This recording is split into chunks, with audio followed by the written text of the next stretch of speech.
안녕하세요. 오늘의 데일리 뉴스레터에 오신 것을 환영합니다. 1. 전 세계가 KF-21을 탐한다. 2. 사우디아라비아의 제안. 3. 누구도 삼성을 이길 수 없다. 한번 진실을 알아봅시다. 얼마 전 언론 보도를 통해서 베일에 쌓여있던 CJ2호기만의 테스트 임무가 공개되었는데요. 이를 보고 뜻밖에도 사우디아라비아에서 사업에 참여하기를 원한다는 의사를 내비쳐 화제가 되었습니다. 그렇잖아도 인도네시아가 지속적으로 개발 분납금 관련 불량한 태도를 보여 심기가 불편했던 한국은 이참에 사우디와의 방산 협력으로 갈아탈 마음으로 인도네시아의 최후 통첩을 날렸다고 하는데요. 한번 자세히 알아보겠습니다. 빈살만은 사우디의 차기 권력 1순위이기 때문에 국빈으로 의전을 받았습니다. 그만큼 한국에서 기업 총수들뿐만 아니라 정부 인사들과도 많이 접촉했는데요. 그 자리에서 빈살만은 네옴시티 관련 협력은 물론 양국의 관계를 전략적 동반자로 발전시키는 협력 역시 약속했습니다. 이는 경제적 협력뿐만 아니라 군사적인 협력도 확대하겠다는 의미로 볼 수 있는데요. 여기에는 그럴 만한 배경이 있습니다. 사우디아라비아의 군대는 두 가지 측면에서 유명합니다. 첫 번째는 어마어마한 국방비 지출이고 두 번째는 그만한 돈을 먹고도 약해 빠진 우업지졸이라는 점입니다. 오일머니가 차고 넘치는 사우디의 국방비 비중은 GDP의 무려 8%가 넘습니다. 작년 기준 사우디의 국방비는 586억 달러로 한화 78조 원에 달합니다. 그런데 문제는 이렇게 돈을 들이붓고 있는데도 숙련도나 전술, 작전 능력 등이 형편없다는 것입니다. 이를 단적으로 드러내는 것이 사우디 정보부장을 맡고 있는 투르키 알파이잘 왕자의 발언이었습니다. 우린 작전 같은 건 하지 않소. 어떻게 하는지도 몰라. 아는 거야 그저 수표를 써주는 정도지. 라는 말을 꺼낸 것입니다. 2015년부터 지금까지도 예멘의 반군과 전쟁을 치르고 있는 사우디군은 그야말로 하늘과 땅 차이라고 해도 과언이 아닌 월등한 장비 격차를 가지고도 반군을 상대로 쩔쩔매고 있는데요. 사우디군의 졸전 사례는 대표적인 것들만 꼽아도 기상천외한 수준입니다. 탄약과 차량, 기밀 서류들까지 통째로 모획당하는 것은 일상 다반사고, 식량이 풍부한 보급창을 수시로 점령당의 반군들에게 밥까지 챙겨주고 있죠. 이들이 이렇게까지 무능한 것은 군내의 구조적, 문화적 문제 때문입니다. 사우디군의 지휘부와 장교들은 전원 왕족이나 귀족들입니다. 이들의 계급과 승진은 어차피 성과가 아닌 가문의 힘으로 정해지고 조직의 계급이 아니라 족벌과 친분 관계가 더 크게 작용하다 보니 지휘 체계가 서질 않습니다. 게다가 사우디는 국가나 민족 개념보다는 부족과 족벌 개념이 더 강한 사회다 보니 애국심이라고 할 것이 약하고 심지어 대부분 병력은 사우디의 일말의 연고도 없는 용병들이죠. 이런 상황이다 보니 비싼 장비를 그만큼 사서 들려줘도 하나같이 오합지졸인 것입니다. 그런데 이제 비싼 무기를 사주는 데에도 제동이 걸렸습니다. 전쟁으로 시작된 전 세계적인 에너지 위기 상황에서 사우디가 오히려 원유 생산량을 줄이겠다는 입장을 내비치자 미국이 무기 수출을 이용해서 사우디의 고삐를 채우려고 한 것입니다. 미 상원은 사우디가 원유 감산으로 우크라이나를 침공한 러시아를 돕고 있다며 행정부에 무기 판매를 포함해 사우디와의 모든 안보 협력을 중단하라고 요구했습니다. 사우디 측은 미국이 이렇게 나왔는데도 석유를 증산하진 않았습니다. 도리어 협상을 위해 사우디를 찾은 바이든을 빈손으로 돌려보내며 굴욕을 줬죠. 이 사건으로 자존심을 구긴 것은 결국 미국이었지만 사우디도 당분간 미국 무기를 받는 걸 기대할 수 없게 되었습니다. 문제는 사우디가 미국과 거래를 추진하던 무기 중에 5세대 전투기 F-35가 깎여 있었다는 것입니다. 사우디 공군의 주전력은 현재 유로파이터 타이푼과 F-15입니다. 4세대와 4.5세대로 구성된 만큼 그 허점을 미국의 F-35를 사와서 메울 계획이었는데 뜻하지 않게 미국과의 관계가 틀어져 버린 것입니다. 사우디는 아쉬운 대로 대안을 찾아 나섰는데요. 처음 그 물망에 오른 것은 중국의 5세대 전투기 FC-31이었습니다. 해외 군사매체 밀프레스는 지난 12월 15일 러시아의 군사매체 세계무기거래 분석센터를 인용해 사우디가 중국으로부터 FC-31의 도입을 위한 예비 협상에 진행 중이라고 밝혔습니다.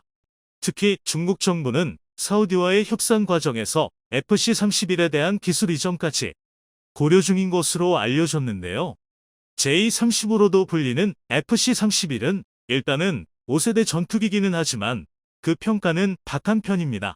일단 FC-31은 기존의 J-20과의 경쟁에서 밀려나 중국 내에서조차 채용이 불투명합니다.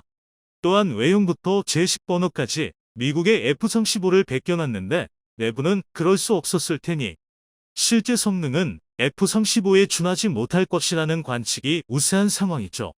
하지만 현존하는 5세대 전투기 자체가 선택지가 많지 않은데 사우디의 주적인 이란은 같은 레드팀인 중국 전투기를 구매하는 것을 망설이지 않을 것입니다. 실제로 이란은 사실상 FC-31의 잠재적 운용국으로 분류되고 있는데요. 만약 이란이 이렇게 5세대기를 운용하게 된다면 그 성능이 정말 심각하게 떨어지는 것이 아니고서야 사우디는 발등에 불이 떨어지게 됩니다. 어떻게든 이란에 뒤처지지 않게 5세대기를 실전 배치하지 않으면 안 되는 위기일발의 상황에서 사우디는 일단 이란과 같은 FC-31에 관심을 보인 것인데요. 하지만 관련 소식이 보도된 지 거의 3개월이 지났는데도 그 이상의 진전이 보이지 않았다는 점에서 사우디가 실제로 FC-31을 도입하지는 않을 것 같다는 관측이 지배적입니다. 현재 사우디가 미국과 잠시 사이가 틀어졌다고는 하지만 중국 무기를 구매해버렸을 때 일어날 수 있는 갈등과 비교하면 차원이 다릅니다. 국가 간에 무기를 거래한다는 것은 동맹에 준하는 방산협력을 약속한다는 의미와 다르지 않습니다. 무기 응용에 필요한 여러 가지 기밀 정보를 공유해야만 하기 때문이죠. 그런데 서방의 무기를 이미 산더미처럼 사놓은 사우디가 갑자기 중국 무기로 노선을 변경하게 되면 사우디 입장에서는 사놓은 무기와 새로 산 무기를 동시에 운용하기를 바라게 마련입니다. 미제 전투기용 미사일 1개를 중국 전투기로 사용하기 위해서도 시스템 통합 과정에서 내부 정보를 상당량 교환해야 합니다. 사우디가 FC-31에 관심을 갖자마자 중국이 기술 이전까지 해주겠다며 발벗고 나선 이유가 있었던 겁니다. 미국이 이런 상황을 눈뜨고 지켜볼 리가 없습니다.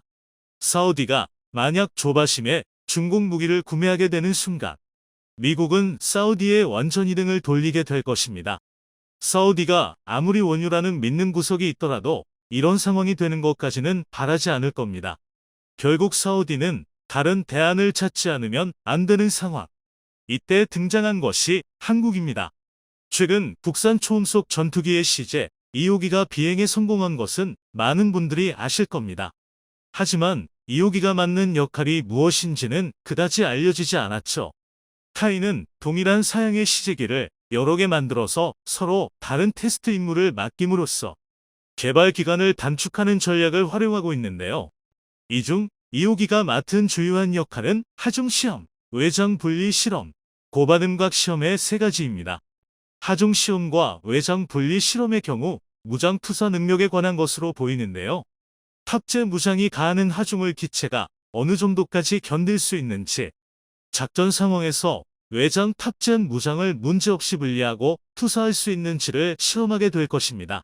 의 경우 국산 극초음속 미사일 하이코어, 암램과 사이드와인더를 대체하는 국산 공대공 미사일, 그리고 아직 연구 단계이지만 위성 공중 발사 플랫폼까지 다양한 무장을 탑재하게 될 예정이기 때문에 이 실험이 매우 중요할 것으로 보입니다. 고반음각 시험의 경우 기동성에 관련된 실험인데요. 받음각, 즉 동체와 진행 방향 사이의 각도가 어느 정도까지 벌어져도 비행 상태 유지가 가능한지를 실험하는 것입니다. 쉽게 말하자면 기술을 얼마나 들어올려도 날 수 있느냐를 따지는 것입니다. 전투기의 경우 이 받음각이 높을수록 그 유명한 코브라 기동과 같은 역동적인 기동을 선보일 수 있습니다. 얘 외형은 미니랩터라고 불릴 정도로 F-22 랩터와 닮아 있는데 F-22가 무려 60도라는 극단적인 고반응각을 견디는 것으로 유명한 만큼 에거는 기대도 큰 상황입니다. 이러한 성능과 추후 5세대 이상으로 발전하는 업그레이드 계획은 사우디가 군침을 흘릴 만도 했습니다. 중국의 FC-31은 아직 개발이 완벽하게 끝나지 않았고 이란과 같은 사우디의 적성국이 이를 손에 넣을 때까지는 아직 유예 기간이 조금 남아 있습니다. 여기서 사우디는 인도네시아의 뒤통수로 개발비 환수에 애쓰는 카이에다 오일 머니를 대주고의 개발에 참여하는 선택지를 고를 수 있습니다. 그렇지 않아도 카이는 얼마 전 인니와 분담금 납입 일정을 구체화하는 작업에 착수했는데요. 이는 사실상 인니의 스케줄대로 분납금을 내놓지 않으면 사업을 원만히 진행할 수 없다고 최후 통첩을 날린 셈입니다. 여기서 사우디에 투자가 들어오게 되면 한국 입장에서는 인니를 더 안고 갈 필요성을 느낄 수가 없습니다. 그래서 이번엔 사우디를 사업에 끌어들일 수 있게 한국이 더 적극적인 공세를 펼쳤는데요. 빈살만 왕세자의 동생인 칼리드 왕자가 비행시간 1000시간에 달하는 베테랑 F-15 파일럿임을 언급하며 더 좋은 전투기에 관심이 없느냐며 러브콜을 보낸 것입니다. 그렇지 않아도 비호 II와 청궁 II에 큰 관심을 보이고 있던 사우디도 이참에 한국과 더욱 전폭적인 방산 협력을 고려하고 있는 상황입니다. 한국과 사우디의 합작으로의 사우디판인 SAF-21이 탄생할 수도 있다는 기대감이 고조되고 있는데요. 기술력을 바탕으로 점점 더 세계로 뻗어나가는 한국 방산, 부디 사우디에서도 대규모 방산 거래의 낭보가 터질 수 있으면 좋겠습니다. 최근 전 세계 전기차 시장에서 경쟁이 무척 치열합니다. 각 나라의 내로라 하는 기업들이 모두 뛰어들어 경쟁을 펼치고 있는데요. 전기차 시장에서 압도적인 우위를 점하고 있는 테슬라와 현대차를 상대로 세계 여러 기업들이 도전장을 내밀고 있습니다. 특히나 중국의 여러 기업들은 최근 적극적으로 한국 전기차 시장의 문을 두드리고 있어 그 행보에 관심이 쏠리고 있습니다. 중국 기업들이 국내에서 판매할 전기차에는 중국산 배터리가 탑재될 예정인데요. 그간 중국 정부가 차별적인 보조금 정책으로 한국 기업을 견제해왔으며 자국 시장에서 전기차 판매 시 자국 배터리를 탑재할 것을 중용해왔기에 이번 한국 시장 진출에 대한 시선이 고울 수가 없습니다. 또한 중국이 자랑하던 교체식 배터리의 충격적인 근황으로 그 논란은 더욱 커지고 있습니다. 한편 현대차는 감히 넘볼 순 없는 독보적인 기술력으로 다른 전기차 기업들과 격차를 벌려나가고 있습니다. 최근 미국 타임지가 선정한 올해 최고의 발명품으로 선정되며 큰 화제가 됐는데요. 그런가 하면 현대차의 다양한 전기차 모델들은 세계 각국에서 올해의 차로 선정되며 쏟아지는 호평을 받고 있습니다. 특히나 지속적으로 한국을 견제해왔던 중국과 일본에서조차 그 반응이 무시할 수 없을 정도로 폭발적이라 마지못해 인정하고 나섰다고 하죠. 그 자세한 내용 알아보도록 하겠습니다. 최근 전 세계 여러 기업이 전기차 경쟁에 뛰어들면서 전기차 시장의 경쟁은 무척이나 치열해졌습니다. 그 가운데 우리 한국의 전기차는 계속해서 좋은 성적을 내며 촉망받고 있는데요. 주요 수출국인 미국과 독일, 영국 등의 시장에서 한국산 전기차 브랜드의 시장 점유율이 지속해서 상승하고 있으며 올 상반기 미국 시장에서는 테슬라에 이어 점유율 2위를 차지하기도 했습니다. 이에 일론 머스크 테슬라 최고 경영자는 자신의 트위터에 현대차가 매우 잘하고 있다는 글을 게재하며 화제가 되기도 했죠. 현대차에 대한 호평과 기대감이 담긴 많은 트위터 이용자들의 글이 이어졌는데요. 한국의 전기차는 전 세계인들의 많은 관심을 받으며 전기차 시장에서 독보적인 입지를 구축해 가고 있습니다. 그 와중에 중국의 여러 기업들은 최근 적극적으로 한국 전기차 시장의 문을 두드리며 도전장을 내밀고 있는데요. 바이디, 볼보, 폴스타 등을 거느리고 있는 지리차 그룹이 가장 적극적인 행보를 보이고 있습니다. 르노 코리아와 공동으로 전기차 개발에 나섰으며 독자적인 판매망 구축도 준비 중이라고 하죠. 관련 업계에 따르면 바이디 역시 한국법인 규모를 확장하고 있다고 합니다. 바이디 한국법인은 2016년 설립된 뒤 중국에서 생산된 전기버스 수출을 위한 판매사무소 개념으로 운영되어 왔는데요. 최근 사무실을 이전하고 대대적인 채용에 나서는 동시에 6개 전기차 상표 출원도 완료하며 버스뿐만 아니라 승용차까지 이르는 전기차 판매 라인업을 강화하려는 움직임을 보이고 있습니다. 또한 바이디는 쌍용 자동차와 파트너십을 맺고 전기차 전용 플랫폼 개발도 진행 중입니다. 한편 이들이 국내에서 판매할 전기차에는 중국산 배터리가 탑재될 예정으로 곳곳에서 걱정 어린 목소리가 나오고 있습니다. 바이디는 글로벌 배터리 시장 점유율 3위를 차지하고 있는 기업인데요. 바이디는 자사 배터리를 탑재한 전기차 판매를 바탕으로 시장 지배력을 높여가는 기업으로 지리차 역시 중국 배터리 기업으로부터 배터리를 공급받을 가능성이 큽니다. 그동안 한국 배터리에 대해 노골적인 차별 정책을 펼쳤던 중국이기에 이번 그들의 행보에 불편한 감정이 터져나오고 있는 것인데요. 중국은 북미, 유럽 등과 더불어 글로벌 3대 전기차, 배터리 시장으로 꼽히기에 LG에너지 솔루션, 삼성, SDI, SK온 등 국내 주요 기업들은 이미 중국 현지의 생산 설비 구축을 완료했으며 지속적인 증설을 추진해오고 있습니다. 그러나 안타깝게도 2015년 전후부터 꾸준하게 투자를 이어오고 있지만 몇몇 공장을 제외하면 수익성 확보에 실패한 상태라고 합니다. 중국 정부가 차별적인 보조금 정책으로 한국 기업을 견제한 데 이어 자국 시장에서 전기차 판매를 희망하는 기업들에게 자국 배터리를 탑재할 것을 종용해왔기 때문이죠. 캐틀, 바이디 등의 자국 기업을 육성하기 위해 한국 기업을 견제한 것인데요. 중국은 내연차 중심의 완성차 시장에서 기술 격차를 좁히는 데 실패한 이후로 전동화 시장에서 주도권을 선점하기 위해 몰두해왔습니다. 배터리 사업 육성도 그때부터 본격화됐죠. 그 영향으로 최근 중국 전기차는 유럽, 동남아시아 등으로 활발히 진출하고 있으며 중국 외의 시장에서도 중국 배터리를 탑재하는 완성차 회사들이 늘어나고 있습니다. 그렇기에 그동안 한국 완성차 시장 진출에 번번이 고배를 마셨던 중국이지만 이번 전기차 시장 진출에서는 다른 모습을 보일 수도 있다는 관측이 나오고 있는데요.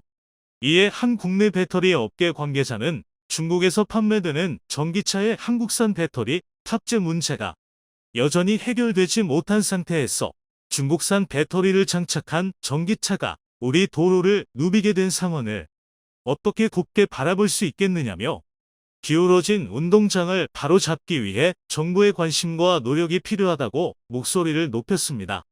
한편 중국 배터리는 세계 시장에서 크고 작은 여러 문제들을 일으키고 있습니다. 최근에는 배터리 교체용 전기차를 국가주도 사업으로 정하여 그 개발에 몰두하고 있는데요. 이는 이미 다른 많은 국가와 기업들이 연구해왔으나 결국에는 다들 중단한 연구입니다. 전기차 배터리는 표준화가 안 되어 있기 때문에 차마다 들어가는 배터리 팩이 다르고 용량 역시 다 다릅니다. 배터리를 규격화하려면 수많은 차종의 구조를 다 바꿔야 하는데 이는 사실 실현 가능성이 희박하죠. 또한 추후 배터리 기술이 좋아져서 배터리 충전에 걸리는 시간이 줄어들면 막대한 자금을 투자해 지은 배터리 교환소들 역시 무용지물이 됩니다. 그 외 여러 단점으로 인해 세계 각국은 연구를 중단했으나 중국만은 연구를 계속해오고 있는데요. 여기에는 개발도상국의 전기차 시장을 장악하려는 중국의 의도가 깔려 있습니다. 개발도상국은 전력 공급이 불안정한 나라가 많기에 운전자가 직접 전기차를 충전하는 데에 큰 어려움이 있습니다. 그렇기에 중국은 배터리 교체용 전기차를 초기에 보급해 선점하게 되면 결국 이들 나라의 전기차 시장을 중국이 독점할 수 있다고 생각하는 것이죠. 이렇게 규모의 경제로 밀어붙이는 중국의 태도에 전 세계인들은 눈살을 찌푸릴 수밖에 없습니다. 반면 현대차는 여러 걱정 어린 관측들을 일축하며 그 독보적인 기술력으로 다른 전기차 기업들과 기술 격차를 벌려나가고 있습니다. 최근 현대차 그룹의 전기차에 탑재된 기술이 미국 시사 주간지 타임이 선정한 올해 최고의 발명품 중 하나가 된 것인데요. 해당 기술은 외부 전력 공급 기술인 V2L로 타임지가 선정한 특별 언급상을 받았습니다. 타임지는 매년 혁신적인 제품과 서비스를 선정해 발표하고 있죠. 올해는 접근성, 인공지능, 의료 디자인, 엔터테인먼트, 로보틱스 등 26개 부문에서 혁신적인 제품 200종을 선정했는데요. 혁신 제품 외에 올해 시장에서 눈길을 끈 제품과 서비스의 특별 언급상을 수여하고 있으며 현대차의 V2L 기술이 그 대상이 된 것입니다. V2L은 전기차가 외부 전자제품에 교류 전력을 공급할 수 있도록 하는 기술인데요. 해당 기술로 전기차의 전력을 활용해 차량 내부 또는 야외에서 노트북과 같은 전자기기를 자유롭게 이용할 수 있습니다. 그로 인해 자동차의 활용성을 높이고 자동차를 통한 경험을 한 차원 높였다는 점에서 업계로부터 높은 평가를 받고 있죠.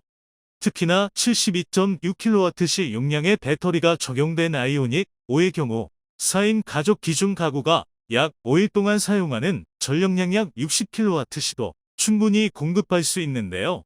최근 영국에서는 아이오닉 5의 V2L 기능을 활용해 세계 최초로 전기차 동력만으로 운영되는 간이 호텔 현대를 운영하기도 했습니다.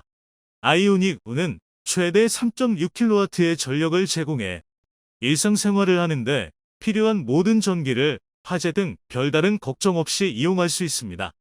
한적한 시골 마을에 마련된 호텔 현대는 숙박시설인 캐빈, 커피를 마시거나 음식을 먹는 바와 식당, 영화를 관람하고 주변 경치를 즐길 수 있는 영화관 등으로 이루어졌는데요. 아이오닉5는 각 구역마다 한 대씩 배치돼 총 3대가 호텔 운영을 전담했습니다. 전기차 3대만으로 호텔 시설을 운영했다는 놀라운 사실에 전 세계에서 칭찬이 이어졌습니다. 이렇게 뛰어난 V2의 기술이 적용된 현대차 그룹의 전기차들은 세계 각국에서 뜨거운 관심을 받고 있는데요. 얼마 전 아이오닉 5가 미국 자동차 전문지인 모터트렌드에 2023년 올해의 SUV로 선정되는가 하면 EV6은 유럽 올해의 차를 수상하기도 했죠. 세계 각국에서 쏟아지는 호평에 지속적으로 한국을 견제해왔던 중국과 일본에서조차 마지못해 인정하고 나섰다고 합니다. 일본에서 아이오닉 5의 인기가 높아지며 계속해서 그 판매량이 증가하고 있는데요. 최근 일본 올해의 차 최종 후보에 오르며 그 인기를 증명했습니다. 아이오닉 5를 포함한 10개 모델이 최종 후보에 올랐는데 테슬라, 모델 Y와 벤츠, 아우디는 물론 도요타의 전기차 역시 최종 후보에 오르지 못하며 많은 이들을 충격에 빠뜨렸습니다. 최종 후보들은 시승평가를 거쳐 다음 달 중 최종적으로 한 개 모델이 일본 올해의 차로 선정될 예정인데요. 아이오닉 5의 심상치 않은 인기에 좋은 소식이 기대되고 있습니다. 한편 현대차는 한국차에 대해 인색했던 중국에서조차 이례적으로 칭찬을 받았는데요. 최근 중국 언론은 중국 전기차 시장에서 데뷔한 아이오닉 6에 대해 중국산 자동차보다 아이오닉 6이 메리트 있다며 충전 시스템 측면에서도 테슬라와 비교해 우위에 있다. 테슬라를 가장 위협하는 자동차라고 호평했습니다. 그 뛰어난 기술력으로 전 세계 시장에서 인정받고 있는 한국 전기차의 모습이 너무도 기분 좋은데요. 앞으로도 계속된 발전을 통해 전 세계로 뻗어나가길 응원하겠습니다.